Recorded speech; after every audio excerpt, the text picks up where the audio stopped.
Hey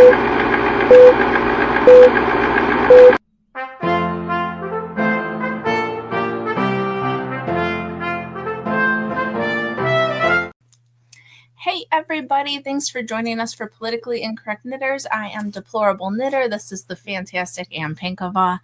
Thanks for joining us on a random Sunday night. Before we get going, Ann has our monthly giveaway. Mm-hmm. And we are sponsored by Chicken Lady Fiber Arts. She is fabulous and wonderful, and you can use the code PIKNugget to get 20% off of your order of $50 or more. And if you comment on this video after it's been live, you can possibly win the beautiful green skein. Yes. Yay! Tweet us on Facebook is the color. It's beautiful. It's a very lovely, rich green. And yeah, get it. It is great. And yes, and she's in the chat too. Woohoo! She is. And she sent me this lovely skein of productively procrastinating too. Oh, I really like that color. Oh, it's it makes me wonder why I haven't gotten one myself yet. We'll get on that. I'll have to work on that. But anyways, go ahead and check out chickenladyfiberarts.com. Check out her beautiful yarns. Her new spring yarns are out there. They're lovely. Use our code PIKNugget, as we said, for 20% off your order of $50 or more. And yeah, check her out. Yeah. So, sorry, we're a day late and $1 short. I fell asleep last night, and I thought my kids were going to say, Mommy, Mommy, Mommy, and nobody said Mommy. Once in a blue moon, my husband tells them to leave me alone. And no, I had one of those days. Do you ever have those days where like you didn't necessarily do a whole bunch, but you're just exhausted down inside of you? Like all you can think about is sleep. Yeah. That's how I felt last night. And I'm like, oh, I'll just lay down for a little bit. The kids will wake me. Hey, so it's Sunday. Thanks for coming. Oh, Chicken Lady said, hold it up higher because we had that big banner, the yarn. So. It's lovely. It's beautiful. Ta-da. Uh-huh.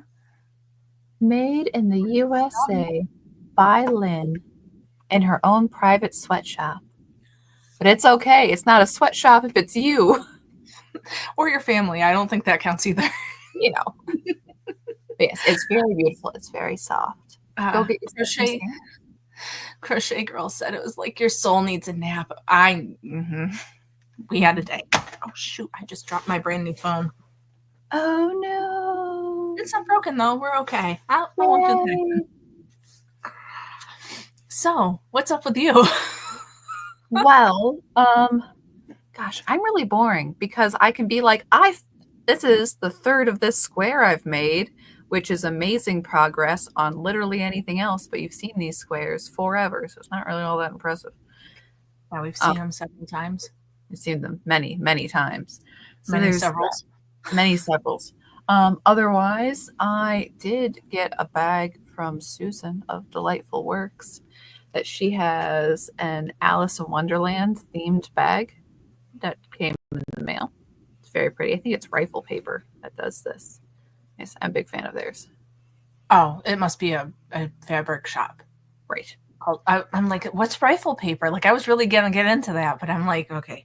No, that's the name of the fabric company. Gotcha. But yes, very lovely. I clipped on your little stitch markers because I thought they, went along with it. Oh, yeah, nice. So I'm excited. And I have yarn coming from Holly that is also Alice in Wonderland themed because she's doing a dealio. Excited for that. But yeah, been knitting squares. Oh. And we haven't done a Ripaverse news update because it's like we hang out with Caro and she'll just tell us things. But the Ripazine 3, which Caro wrote a short story for, that should be shipping out soon. I think it's still available on the website, but it's out of the pre-order period now. The Great War of Separation, really good. Big fan of that one. Just showed up on Friday. So yeah, all sorts of, they're like doing new space stuff and have a million campaigns and doing extremely well. But yeah, big fan of this one. Hoping the next one comes out because it kind of ended on a cliffhanger. I'm like, tell me the rest of the story, man. But anyways, so yeah, there's that. That's cool. So that's all very interesting, but the real question is when is Jay going to put out a new book? Yeah. Because that's all my kids will talk about. So all the kids are like, what about the next Achromatic Chronicles? Yeah, that. But that's okay. That's cool. Uh-huh. So,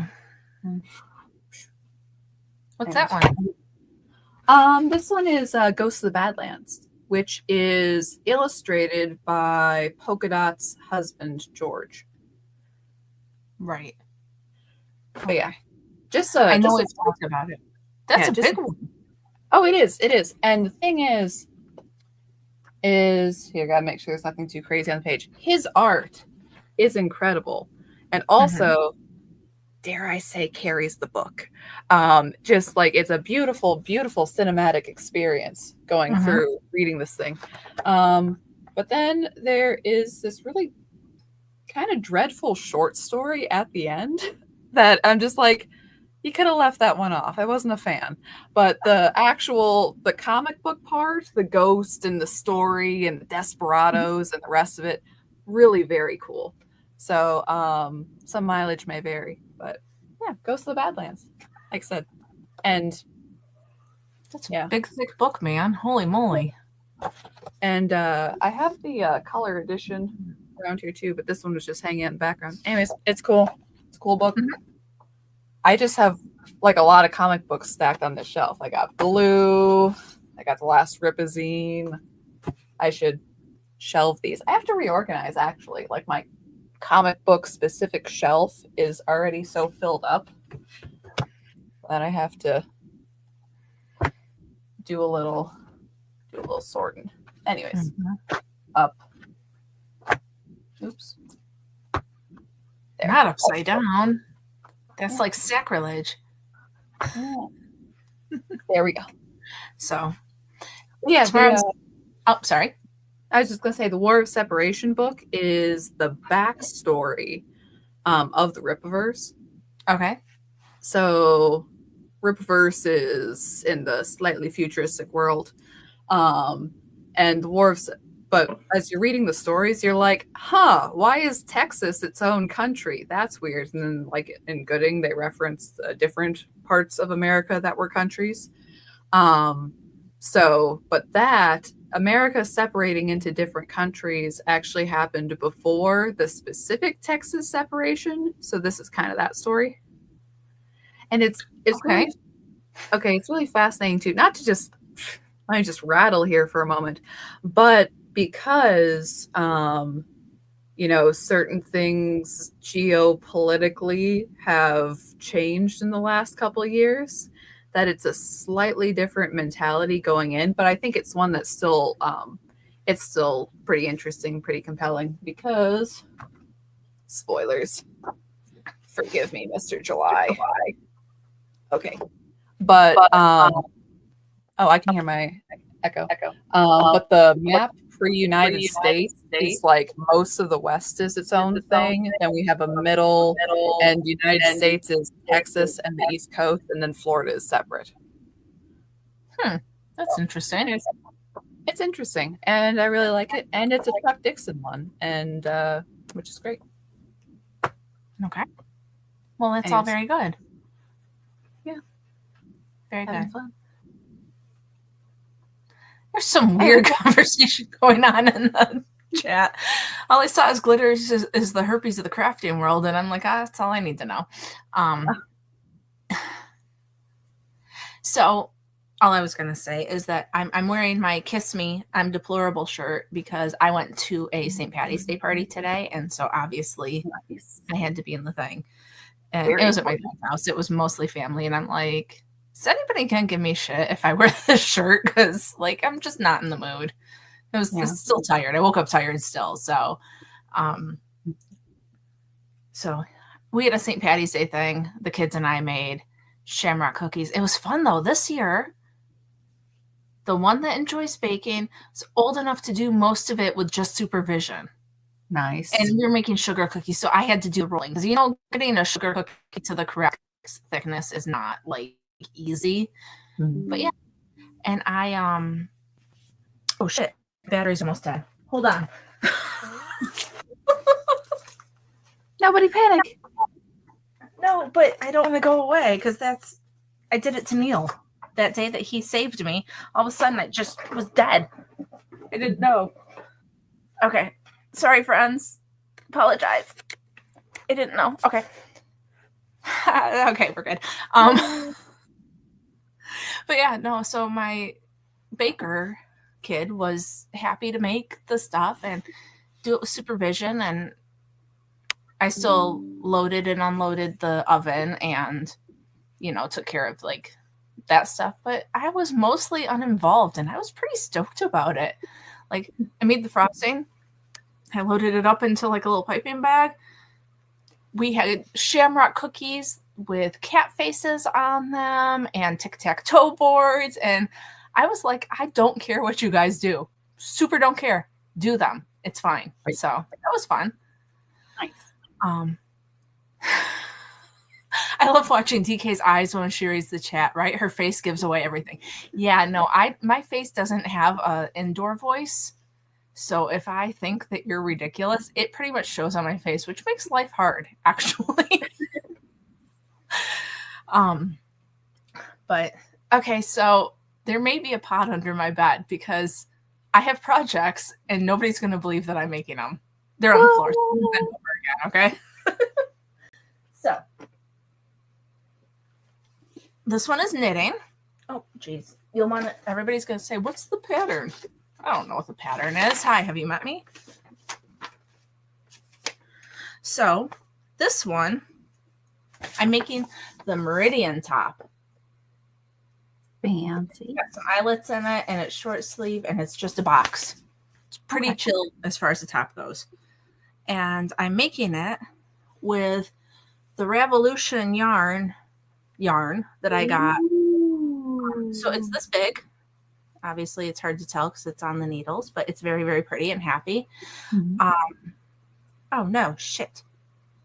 I'm dropping stitches. Okay.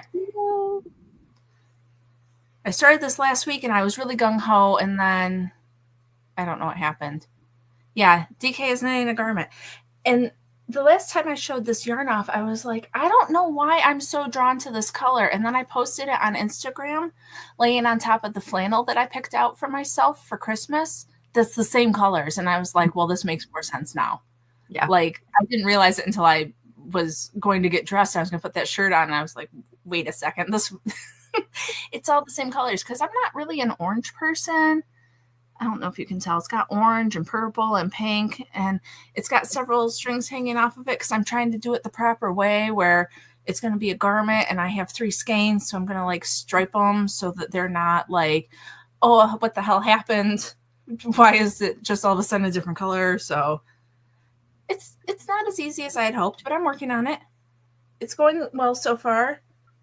I mean, I picked a fairly straightforward thing because we all know that I don't really knit these things. So that's this. And then, as a gift for my niece. Yeah. Ready?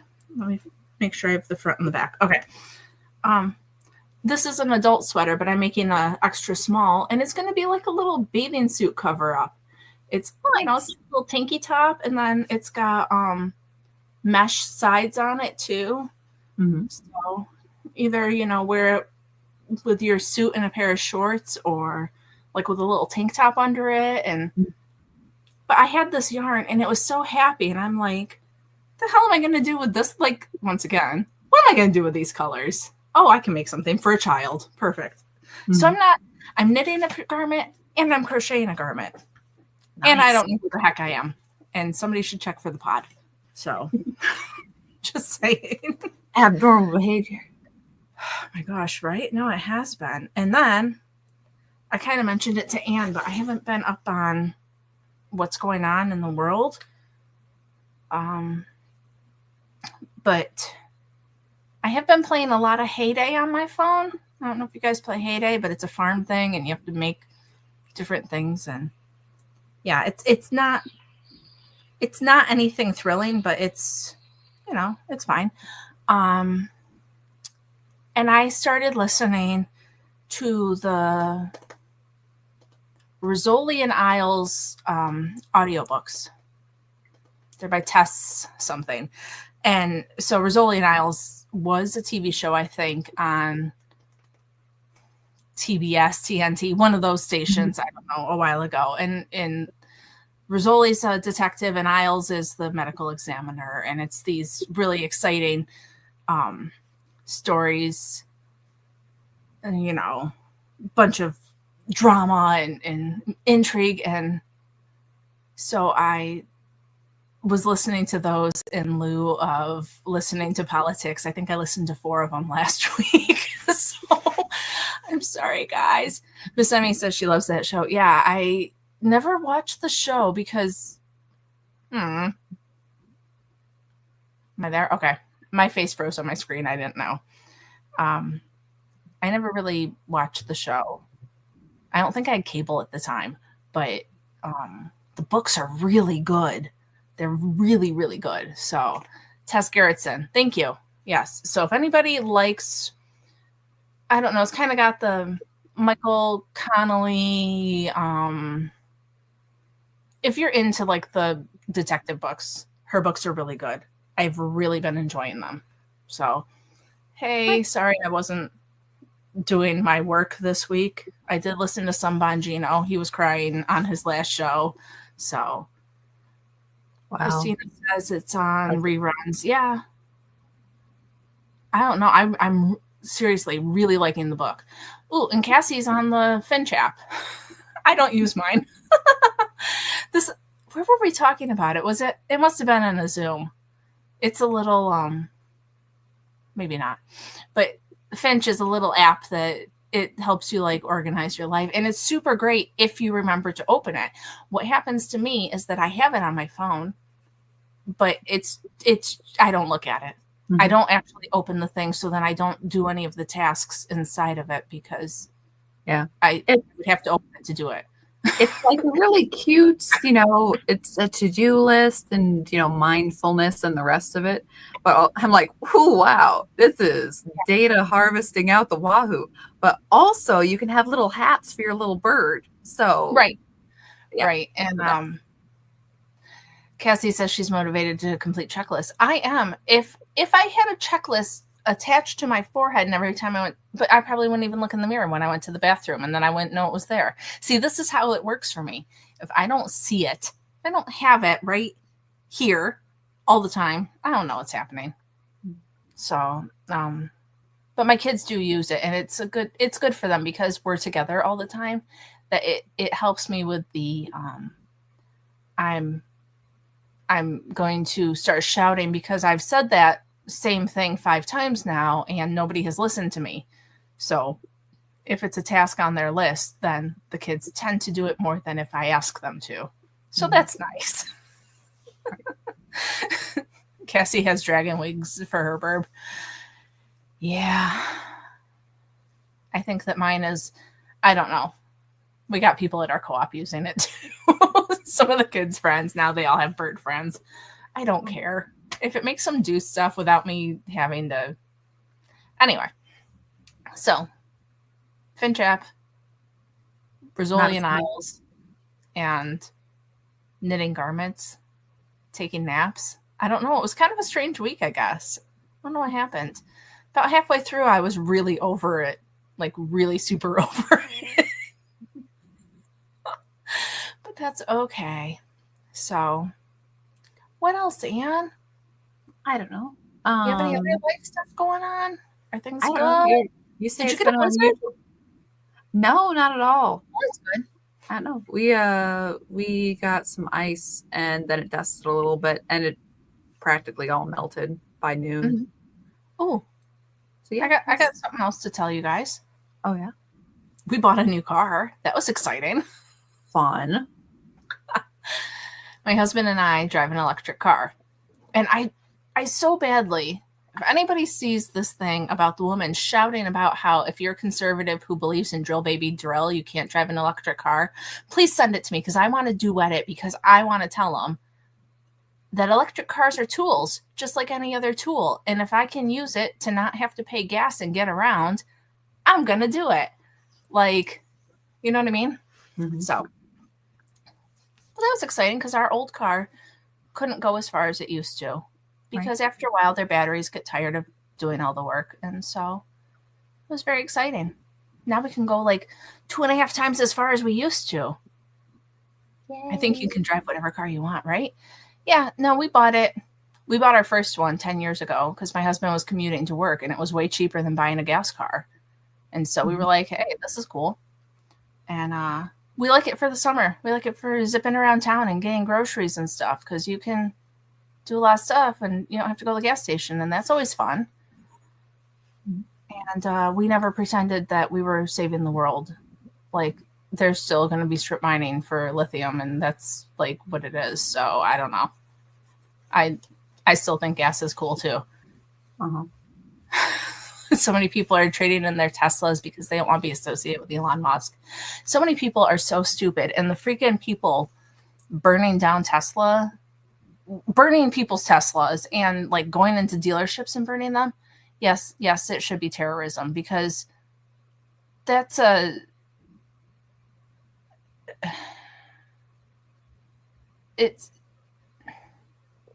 that's not your property. And I know the Summer of Love taught us that we can do whatever we want to other people's property, but it's not really how that works. And burning a Tesla battery, well, any large lithium battery, it's like, that's proper toxic. That is so bad. So bad. Yeah, all you guys who want to save the world, that's not helping. Yikes. It's probably making it worse. Iris says, I don't know where any charging stations are, but I've seen a Cybertruck drive down my road. You know what?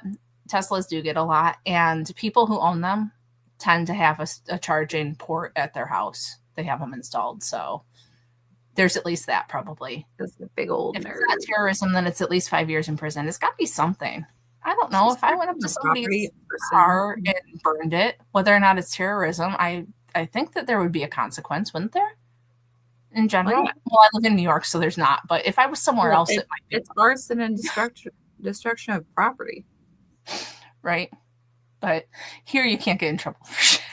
So I'm not going to test it out, but my guess is that you wouldn't go to prison for 5 years in New York. No. I'm just saying, Anne. Yeah. So there's that. I don't know. It just reminds me. Sorry. Oh, I'm sorry, Anne. It reminds you of what? No, I was going to get distracted. Oh, I was just going to say that Tesla's a publicly traded company. It's not even like it's just Elon. Like, you're hurting people who took their retirement and was like, oh, Tesla's doing good. Maybe I can build my nest egg. And now you're freaking lighting it on fire. So, you know. Mm-hmm. But they're probably not illegal, so it's probably okay. It's hard to say. I don't know all the rules about who you care about and who you don't. They have too many rules. I can't keep track of it. The hierarchy of oppression. Right, exactly. Chicken Lady's got to go. Thanks for coming. And she says, read your newsletter. So, yeah. Be on her newsletter because maybe something's happening. Mm-hmm. She has deals. And you can, look at all the beautiful yarns first. Right. You can be the winner. No. Okay, so on your tangent now? No, I was just going to say, it reminds me, and some of the Michael Mann stuff with Stein today, it reminds me of when I used to work at the summer camp, and like every single year I would go away to summer camp to work, good old manual labor. But then I would come back and then have to be reminded that environmentalists existed. And it happened like clockwork every year. That normally it's like, oh, you think you wouldn't forget that after the first time? Like, oh wait, no, you believe in the whole climate dealio. I'm like, oh, okay. That is stupid. That is a stupid belief. But okay, all right, we gotta, and then the cycle would happen all over again. But anyways, I want to issue a correction, and I put it on the video last time, but talking about the Michael Mann case. So, and I didn't really do a like a summary of it well. So the Michael Mann Mark Stein hockey stick case. All right, this case has been going for over 12 years. That it was, yeah, it's a defamation case. It's a defamation case in which Michael Mann did the hockey stick graph, the one where it's like, oh, everything is normal, and then, phew, temperatures rose that caused a lot of environmental panic. Mhm. There were letters, emails back and forth saying, like, yeah, we totally massaged these numbers. They're not real. This is crap. What? Yes. And not And only, Stein still got in trouble? oh, yes, because, oh, even better than that. Michael Mann started his first case by saying basically it's a defamation is what it's on, that that it was, how dare you question the science, specifically question the science of a Nobel Prize winner. Michael Mann is the only person that the Nobel Prize Association has had to say he has never ever had a Nobel. They had to issue a statement officially. Normally, you can just look at previous, recipients. You don't have to have someone. No Nobel Prize. Anyways, and he did. He Okay. did quote climate Hold on. research at Penn State. Yes. So he's going around saying he's a Nobel Prize winner. Yes. And the Nobel Prize people had to issue a statement saying, no, he's actually not. Mm-hmm. And his defamation case has lasted over 12 years. Yes, it is that ridiculous. But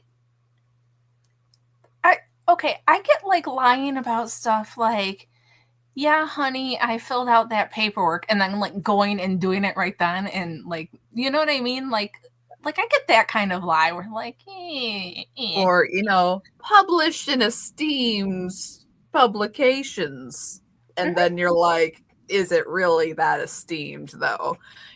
Things you can't fake being a Nobel Prize winner. You can't. Nobel Prize research. Maybe you want to say you were on a team that still no, actually not even close. No. So my brother really liked to lie back when we were in high school, and he told a story like, did you ever tell somebody that you saw a movie just because you didn't want to get into a conversation about it, about like why you should go see it? Mm-hmm. He's like, so that's the kind of lying I grew up with. Like, but you can't lie about some stuff. Yeah. Hi, Adam. Sorry, we're on at I don't know why. I don't know what's going on, but hey, we're here. It's a weird night. I already apologized. You can watch the beginning to find out why we're late and on a Sunday. Mm-hmm. So, did you hear that the signs oh, okay, that's something else. But I'm still stuck on this. How could you lie about being a Nobel Prize winner? That seems like something that is, especially you could have lied about being a Nobel Prize winner maybe in like 1950 when it was really harder to find information. Oh, even so. But I'm just saying, like if you were going to do it, like I could get doing it back in the day when it was like, oh, most people would be like, oh, okay, that's cool. Like, do you remember the 90s when we'd be like, hey, what was that actress's name? And people would be like, oh, I don't know. And then you'd move on with your life. That was the 50s, I bet. And I bet he could have gotten away with it. But okay, sorry. I'm stuck on that. I think they still have verification in the 50s. But you know what I mean. It's kind of that, like, people don't necessarily go into it as deep. Now we have it at our fingertips, and you're like, okay, what's going on? Like, I don't know. Okay, sorry.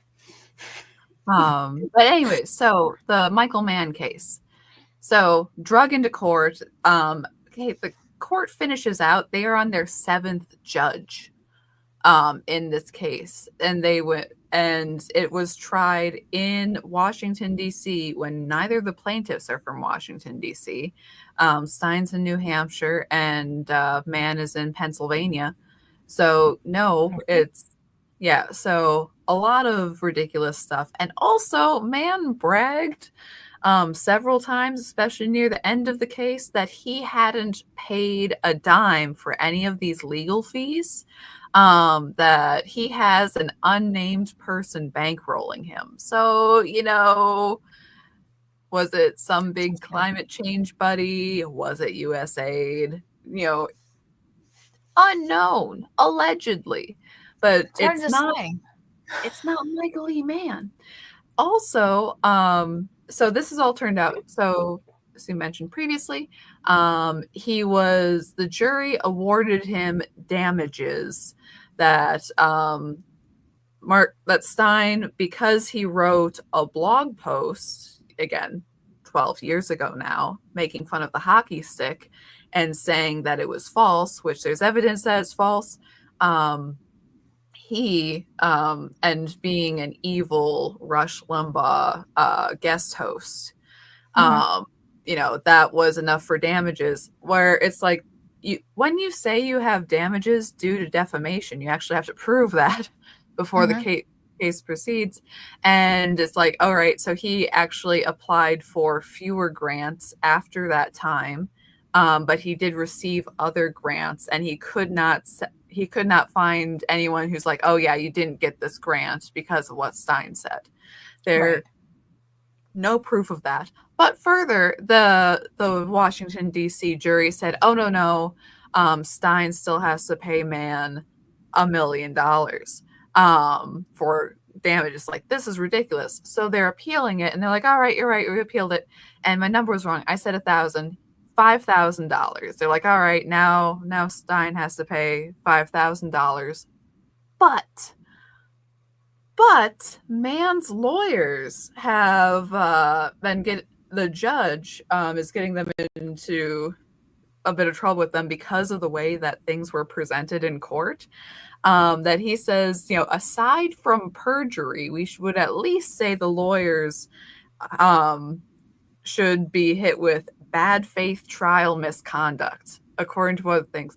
So Mann is now going to have to pay not just Stein, but the National Review, which was a part of it initially, to other lawyers involved. And, it's looking to be numbers not fixed, but kind of a 7-figure deal for Mann.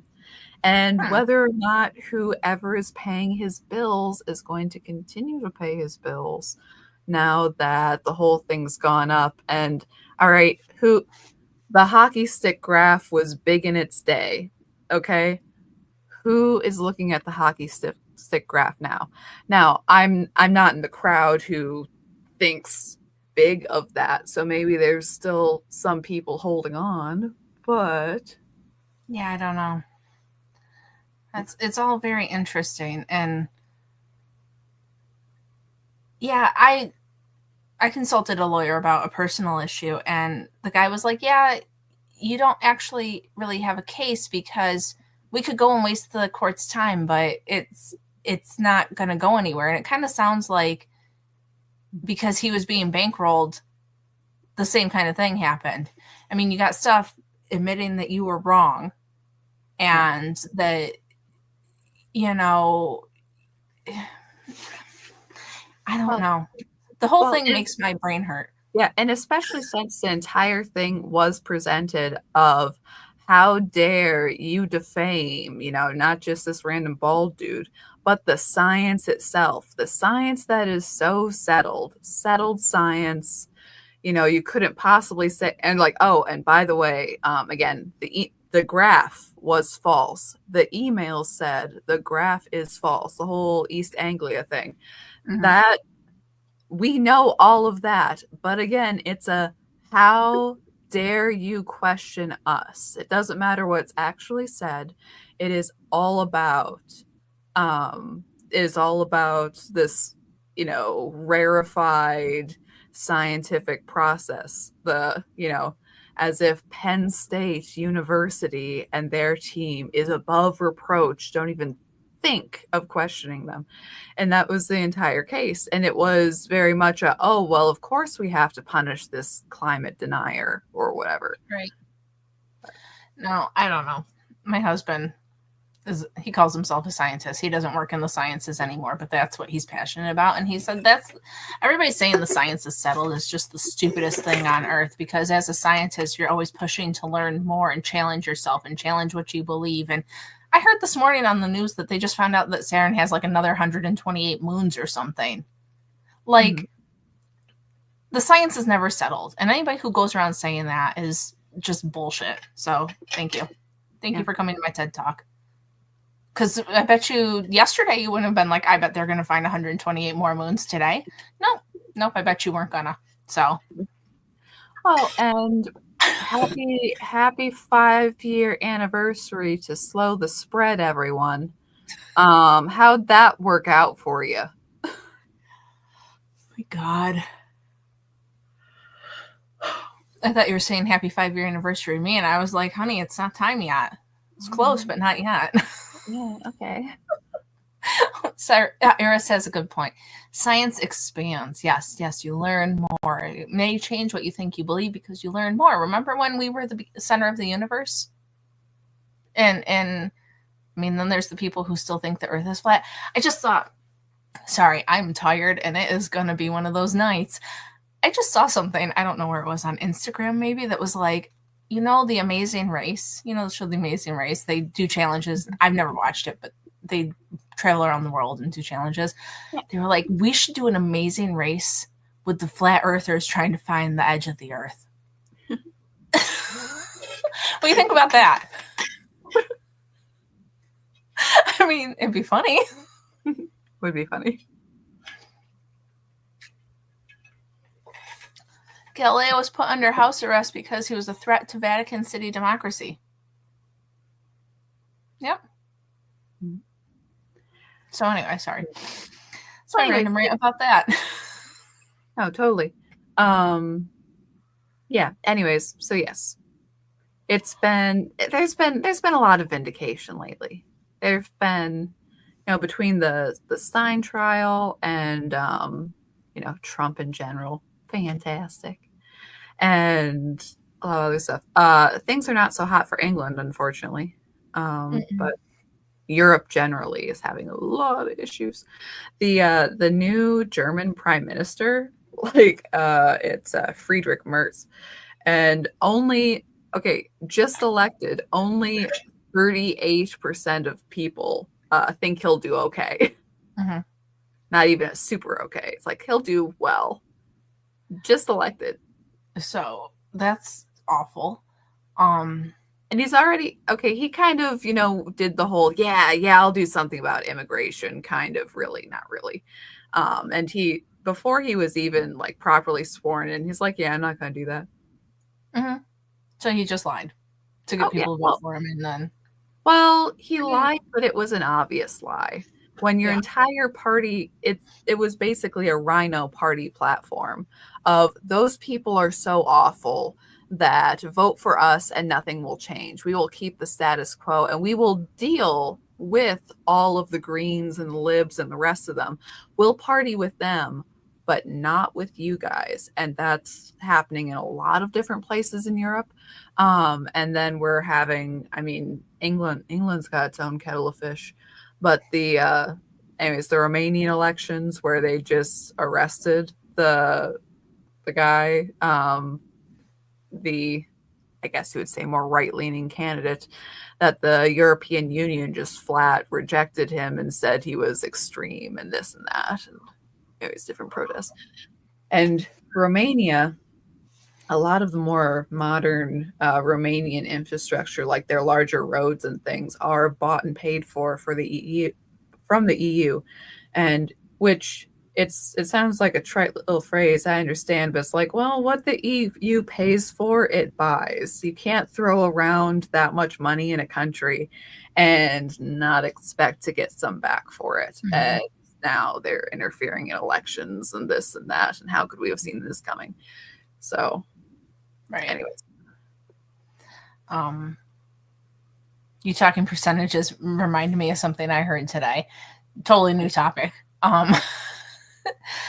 But I heard someone said that 18% of people think that trans men should be in women's sports, and 79% of people think that they should not be. And it just, even if I'm a little bit wrong on those numbers, because I could have misremembered it, but the point is that less than 20% of people think that trans men should be counted as women. I don't know how the Democratic Party can keep hanging their hat on this bullshit. Like, if that small of a percentage is going and thinking that you are representing them and what everybody wants, like, you gotta, I don't know, they gotta start, like, changing. They gotta, I don't know. Well, I don't know. I think there's a certain amount of them that will just keep to the hard line and hope that everything flips in their favor again. You know, if you keep ragging on about something long enough, that hopefully your opponents will tire and let you make gains, even if it's not really a popular issue. I don't know, but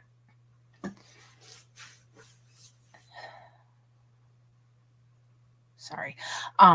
When I was listening to Bongino, he was talking about it. He may have been the one that said that. I don't know what's wrong with my light. It blew me out for a minute.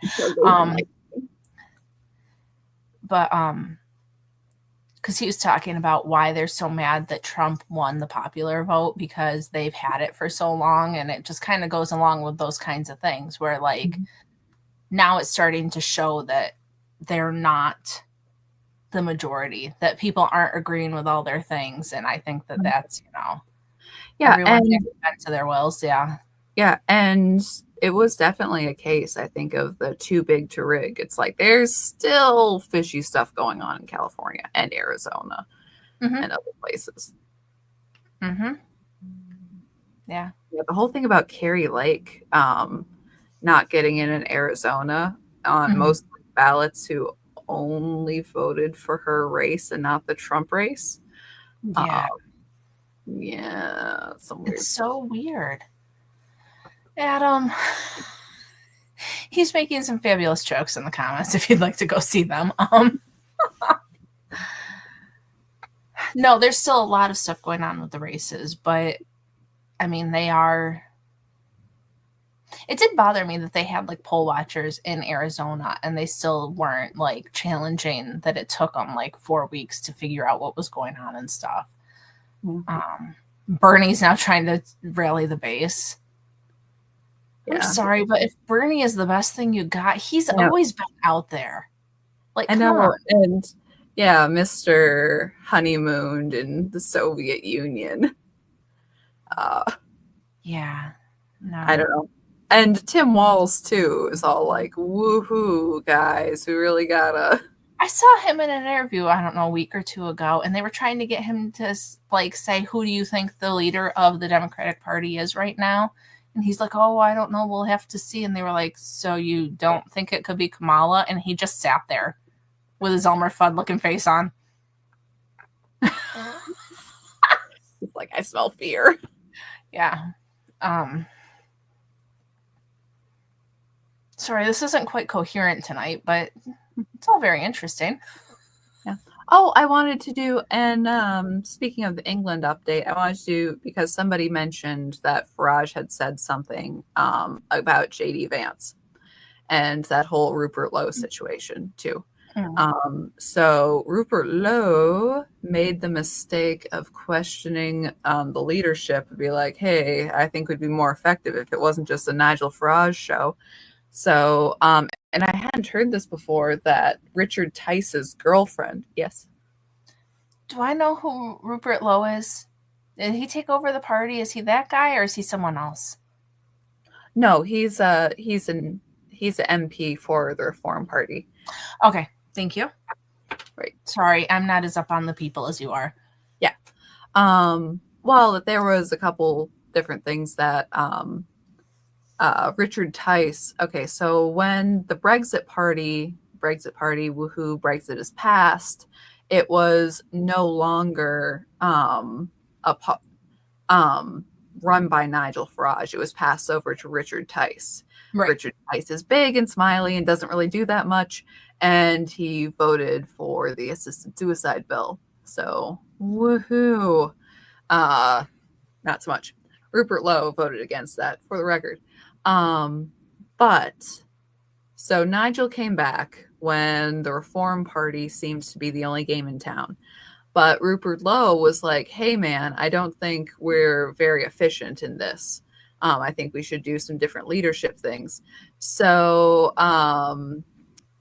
Richard Tice's girlfriend, who is also, I believe, a member of Parliament, because there was a picture of them not making eye contact with Rupert as he walked in the other day. So if not a member of Parliament, parliamentary person. But she got on and did the whole, oh, well, he's so sweet. And he, he's just, you just get a taste of power and you think you can be prime minister and question the system and all of that. Anyways, there had been some accusations of misconduct in the office, and they tried to pin the whole thing on Rupert Lowe. They tried to say that, he was harassing the female employees. The female employees in question says, yeah, we did file a complaint about harassment, but it wasn't about Rupert. He's great. We love him. But the Reform Party is the one who put the complaint into the police, and they sat on that complaint for 3 months until there was this thing, and again, tried to pin it all on Rupert. Okay, not even the liberal media is giving any credence to these complaints, that it's all Nigel specifically trying to make a deal out of this. And another issue is that Elon said, hey, I don't think Nigel's going to do it for Britain. After all, he's not for deportation of illegals, even though he was the guy who would do the videos of, oh, look, everyone who's coming over in the dinghies every day. This is why we need Brexit. And even afterwards and during lockdowns and all of that. But he's doing the whole like, oh, no, we can't possibly think of deportations anymore. It's like, well, what's your job? What are you here for? What's the point of all of it? What's the point of Brexit? And you really can't say that, hey, Brexit didn't actually go through. It was entirely hobbled. It's undercutting you at every turn. And then people are saying that all of the problems are due to Brexit, not all of the other non-conservative, conservative things that have happened in England for the past couple of years. Anyways, so if I didn't finish the point, sorry.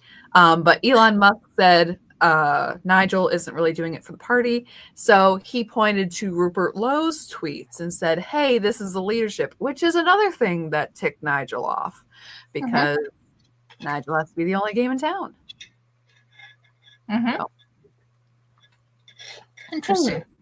I'm still not totally clear on all of the English politics, but we'll get there. Well, and also it should be mentioned that, yes. Oh, so Nigel said like, oh, Vance is awful, because there was a comment that Vance made about all of these different issues with NATO. And he's talking about some of these countries who haven't fought a war in 20 years. And he did the whole like, oh, well, we are with America and, Iraq and the rest of it. And Vance later clarified that England and France specifically has sent troops into these conflicts. But I don't know, anything like with the tariffs, anything that can, like when the Canadians are trotting out and be like, we're proud of our Canadian thing, our Canadian values and our Canadian culture. And like, fantastic. Pay your Canadian bills. You don't need us. You're on your own. Right. You're your own thing. Yeah, no, I heard a clip of Trudeau talking today, and he was like, I heard it today. I don't know when it happened. But he was like, oh, we should, cancel our vacations to the U.S. and we should, I don't remember what he was saying exactly, but he was talking, continue to boo the national anthem when we play each other in sports and things. And it's like, I mean, you can, That's your prerogative, right? Like you can do whatever you want to, but why? What actually doing something like that? Like what actually is that gaining for you? Like really? Yeah, and they are completely dependent on us too. And I've seen a lot of people whinging.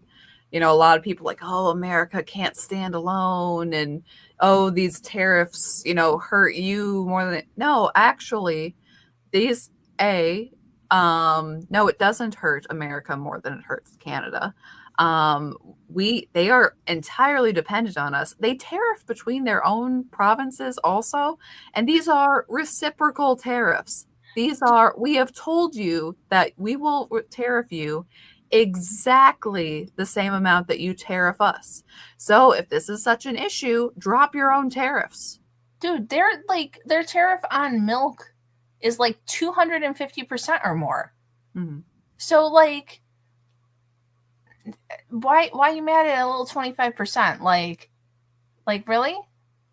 Yeah, and it's I don't know, a lot of and again, I'm from America, currently in the world, has is looking better than a lot of places. I will accept that and I will accept that I'm a little harsh. But it's like so much of this is like y'all are desperate but not serious. Okay, that the even the Conservative Party of Canada is doing the whole like, yeah, we won't deal with Trump though. And I get saying, hey, we're our own country, and if you're we're American first, they're Canada first. Mhm. I get that. But there's still a lot of the very liberal media. Oh, no, no, no, no. I'm not one of those guys. I mean, that would be awful. I would never.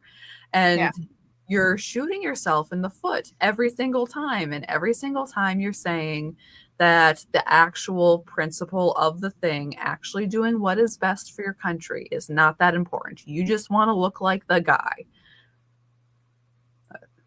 Well, and back to England too. Sorry. Well, let's say You about can England. always tie it back to England. You have that ability. I know, I know. I tie it back to England because I care, but you may care a little, because it involves Jeremy Clarkson, who we're What? yeah, we're I'm fans. a fan. Yeah, Yeah. and yeah, fan of Jeremy Clarkson in my own case for well over a decade. Love his farm show, I've been a fan of him for a good 6 months now, so I'm on the same page, right? but it's a great show. It is a great show. And my husband did like him in Top Gear. Once I showed him the farm show, he was all on board too because he knew who he was and Yeah. he's funny. No, That show's and ridiculous. yeah, and the farm show, Clarkson's Farm, I would say does like an appreciable service for Hmm. farms Yeah. in Britain specifically, but also in European with all of the crazy regulations that they have to do. But he's he's still a fussy old liberal, and the guy who was shocked when his 20-year-old farmhand had never heard of Moses parting the Red Sea. That they had, he was Mhm. like, whoa, he's like, oh no, I'd never heard of that. Okay, someone asked him something about Vance, and he's just like, oh, Vance is awful. He's just a god botherer. He wants women to, give birth to the children of men who raped them, and he's just a twat, and this whole thing. And it's like, again, it is so, he's like, oh man, England is in such trouble. It's fading away before our eyes. It's being Mhm. smothered by its own government. And there's so much, it's like but to mention anything of God, to mention anything of, policy changes, to mention, hey, I think we got into the problem that we're in by these things, and we should roll them back, make drastic changes because we're in such a bad thing. That is impossible.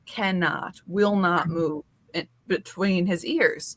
Like he can't conceptualize, saying like, hey, maybe the God botherers are right on this issue. Maybe you should listen to them also, is completely foreign to his mentality.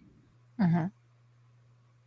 It's interesting. I didn't hear about it, but when I enjoy something that somebody puts out, I kind of on purpose ignore like when they're in the news because I Oh, yeah. don't want to hate seeing them. Oh, Like, yeah.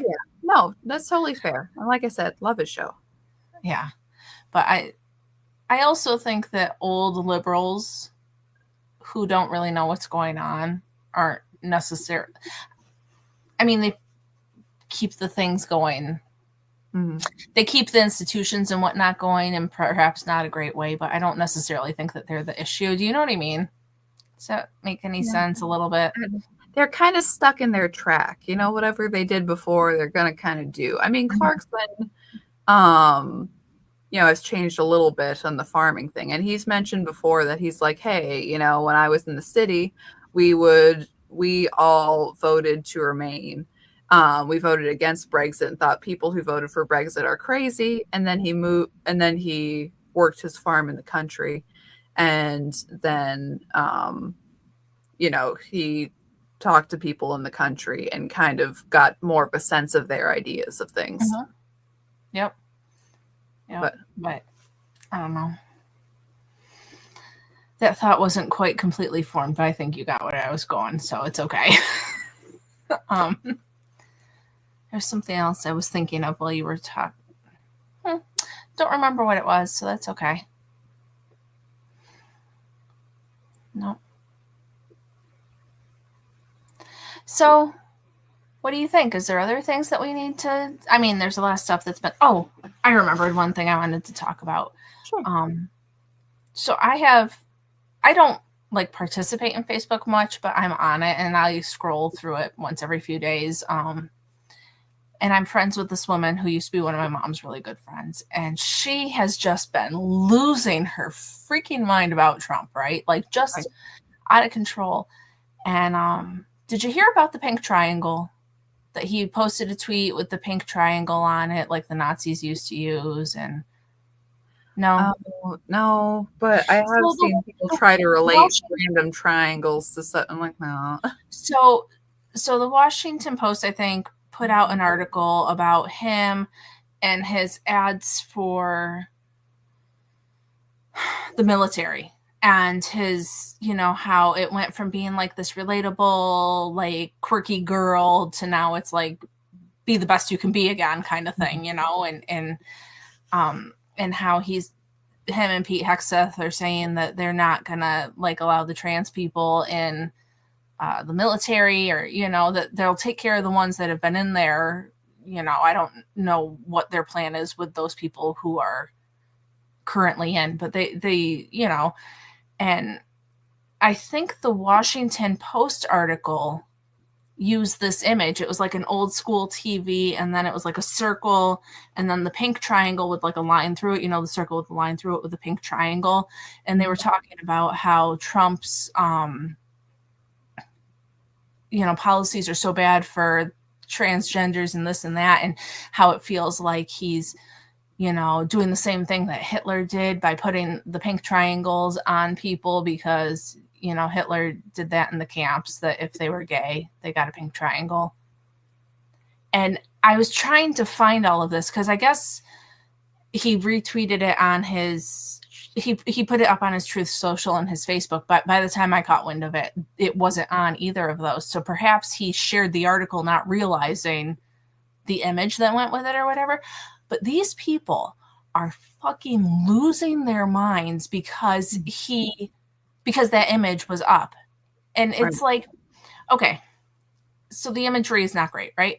But the Washington Post chose to use that imagery on their article about his military ad campaign.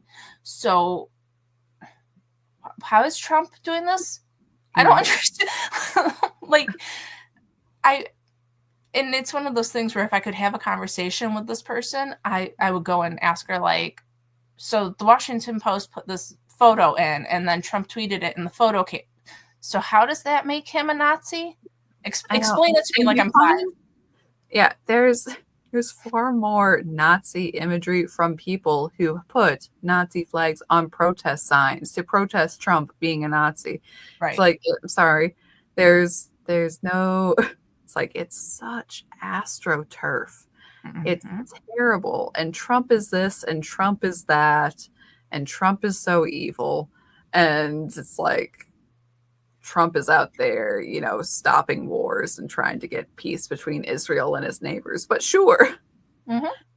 you know, Thank you, Sabrina. You summed up what I was trying to say in 5 minutes in a one line thing. well, Yeah, it's yeah, and ridiculous. all of the flips too between it's free speech that creates fascism. It's like y'all don't That's know not what how you're that doing. works. No.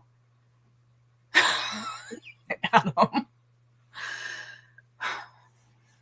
So, but I want to share that, and now I've A been lot going of on people Facebook. are in full on panic mode. It's Oh, crazy. absolutely. She is absolutely panicking, this woman, and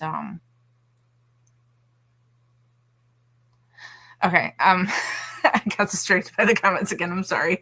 Um, but like I can't even interact with her post because it's the kind of thing where she'll block me, and I think I'm going to get a lot of information from her about how people think about things. So I'm just going to kind of lay low and like uh, keep track of what's going on her page because she is terrified. I don't know, a straight white liberal woman. She is the most oppressed person on earth and Mhm. knows all of the most oppressed people and must speak for them, right? Isn't that how that works? It is. And also, okay, I know I've said this before. I apologize for repeating myself. But okay, from Pinterest, which is probably, I mean, there's some liberal stuff I get from, Facebook and I see on Twitter and stuff. But Pinterest is my most, quote, liberal app because it will show me all the Tumblr girl stuff. And from you couldn't say anything about COVID, you couldn't say anything about Trump, you couldn't say any of that.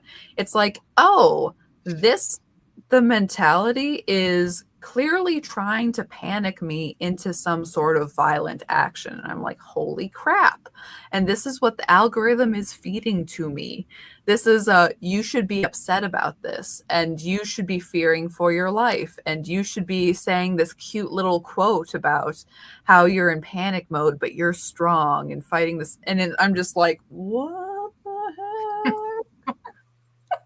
See, I don't go on Pinterest much either. And I think that my algorithm, for whatever reason, is much different than yours because I haven't seen any.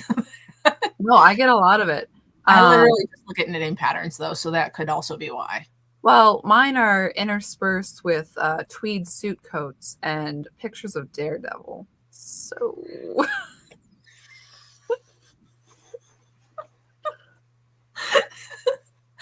Well, I guess that's why I don't. Iris says she only uses it for crochet charts. And yeah, no, but it's scary. The way these people.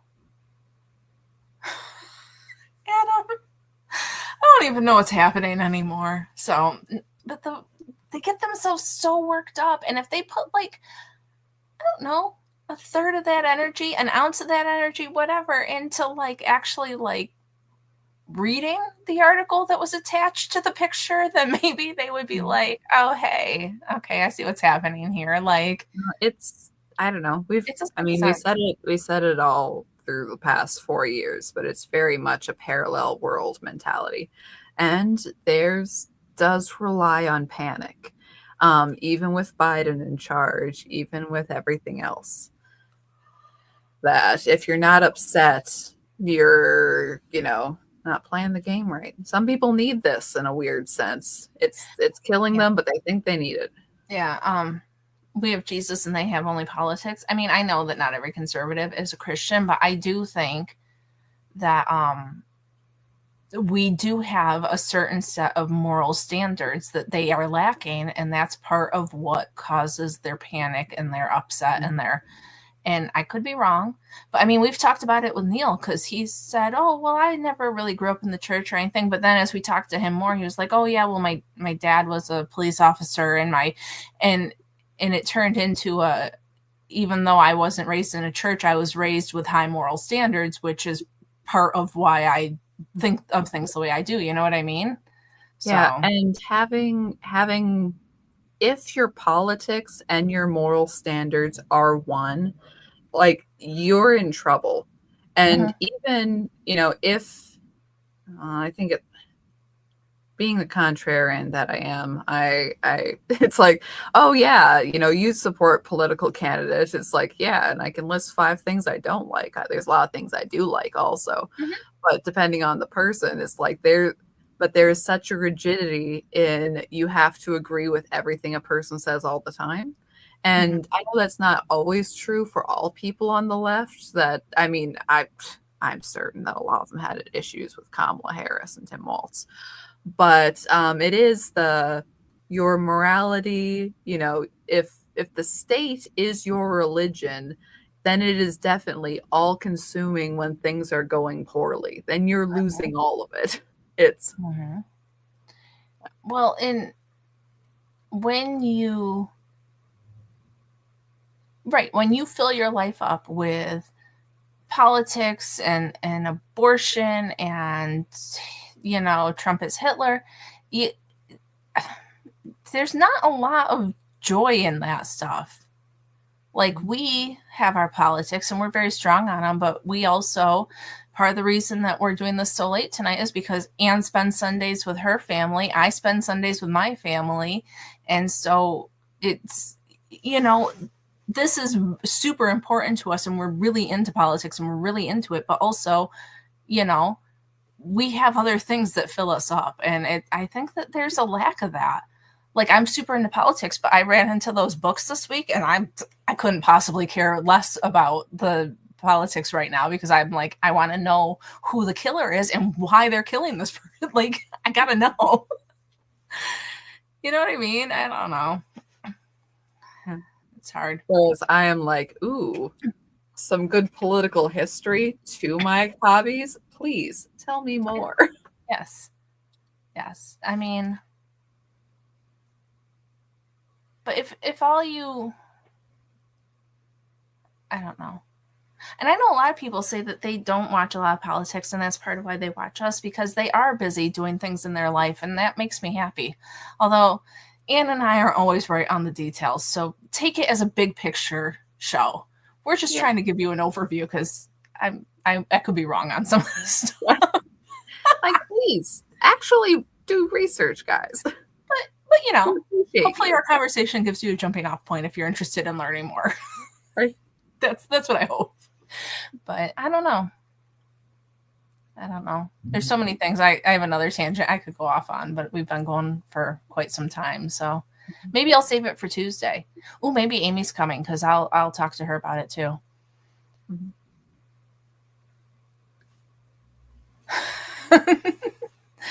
Awkward and Crafty. I think you're new. I haven't heard your name before. A super liberal Facebook friend had the nerve to post they didn't want to lose friends over politics, but they are fine with losing them over morals. Well, yeah, if you Like, think exactly, if your politics and your morals are synonymous, and it's the thing too that okay, the sort of overlap between politics and religion. All right. I would completely say religion is for me utmost in my principles. Okay.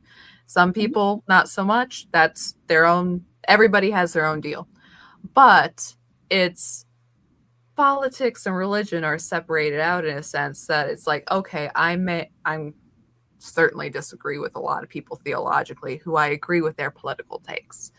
All mm-hmm, right. Is and I can absolutely. say, I wish they had good theology because that would affect them well. But also I have the eternal shame of being a Baptist and also Jimmy Carter happened. So yeah, it's not always as good as you think it is. Right.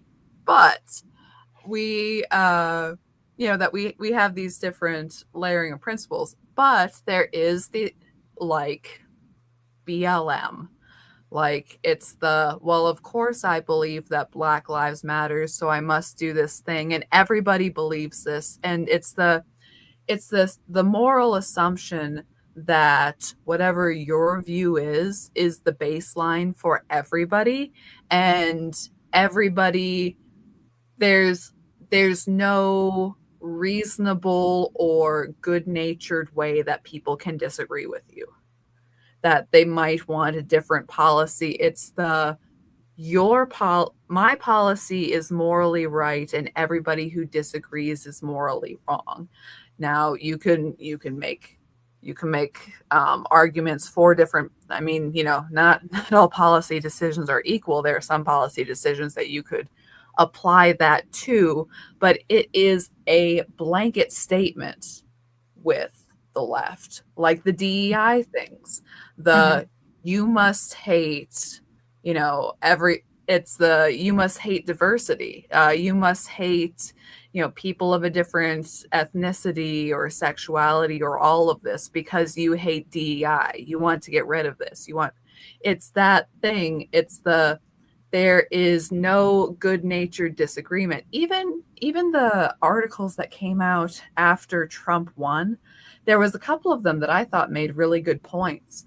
Talking about that the conservatives had policy decisions and the leftists had theater kids, and who do you think is going to carry the day? But even then, they were like, "Oh well, there are some good-natured Republicans, our two great political parties," but it was this sort of underhanded, like, but you're going to choose the leftist one because it's the right one, right? It was still in that mentality of, well, I suppose there are some people on the other side, the ones who capitulate to us and still go to all our dinner parties and don't do anything to upset us too much. Those are good friends, the Republicans, but these MAGA people are beyond the pale. They actually want to get things done.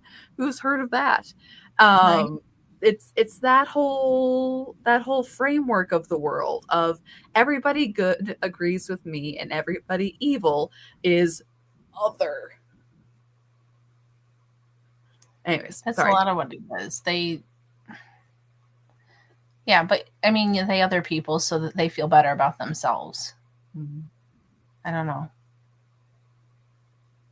Hurt people hurt people. There you go. Well, that is a mantra. But it's true to an extent. All those people are so sad. Mhm. But I don't know, man. So I think it was Kathy Shadle.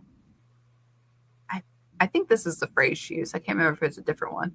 That, after a big old leftist rant, she'd just be like, okay, so who hurt you? I'm like, want to talk about your mother? Maybe we should. yeah, what's going on there? Tell me Yeah. about it. Call your parents lately? You okay? Anyways. I don't know. And then in the comments, Adam's talking about the people who say they're Christian and are liberal really need to reread Deuteronomy. And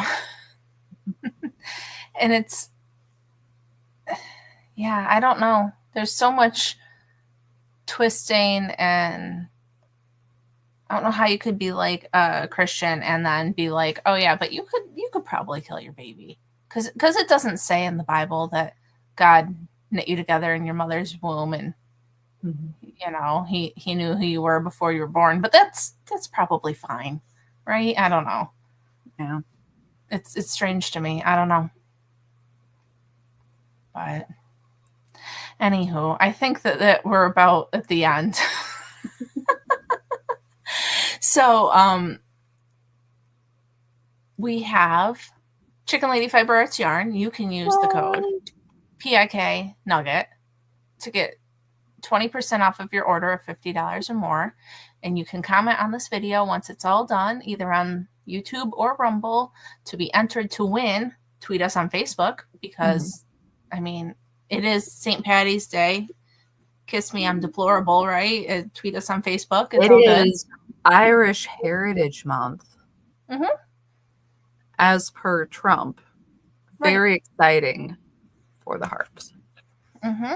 So, there we go. And her yarn is so pretty and it's lovely. It's pretty and soft and lovely. And we love it. And so use the code. Some? Everybody wants some. And it sounds like if you're not on her newsletter list, you should sign up before tomorrow. So go do it now. And do that. ChickenLadyFibers.com. See y'all Tuesday. Yeah, we're going to be around on Tuesday. We're going to have hopefully some friends join us. We don't know who yet. You might just get me and Ann again. Hard to say, but will be there.